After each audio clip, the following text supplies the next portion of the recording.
guys, Dr. Joe here with Muscle and Joint Performance, and today we are going to be talking about the foot, in particular plantar fasciitis.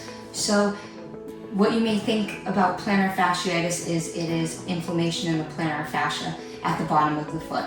That is true. It is an inflammatory type of tendinopathy. However, it's mainly coming from the muscles that are supporting the foot.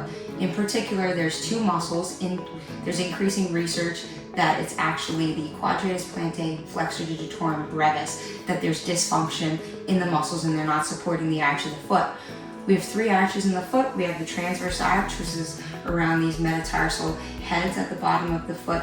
We have the lateral arch, and we have the medial longitudinal arch. The medial longitudinal arch, it's not just supported by muscles, it's also supported by ligaments as well as certain bones in the foot, like your navicular, your posterior tibialis helps maintain the arch as well.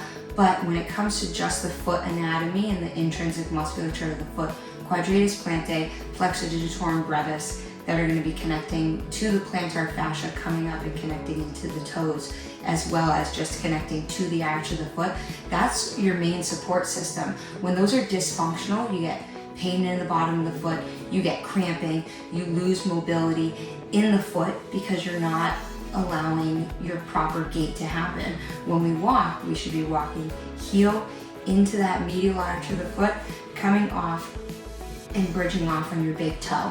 When that is dysfunctional, then those supporting structures, they become taut, tightened, you get overpronation of the feet, so the arch starts to collapse because the muscles aren't doing what they're supposed to do, and you get pain in the area. Over time, from dysfunction in those muscles, then you're going to start getting inflammation around the fascia because the supporting structures aren't doing what they're supposed to do. When it comes to what we do as manual therapists, chiropractors, physical therapists, massage therapists, athletic trainers, what we do is very important when it comes to the manual therapy.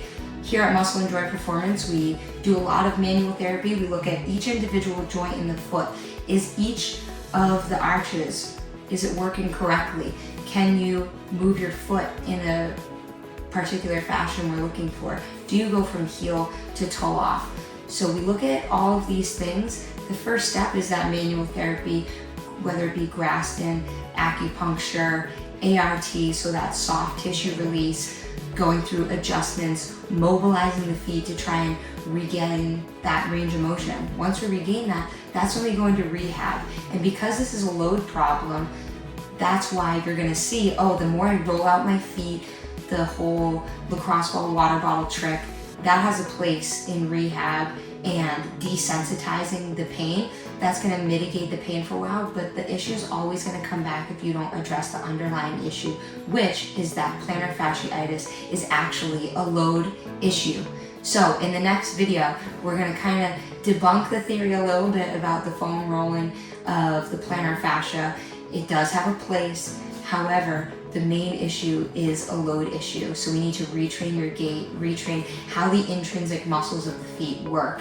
And that is the bulletproof to success for plantar fasciitis.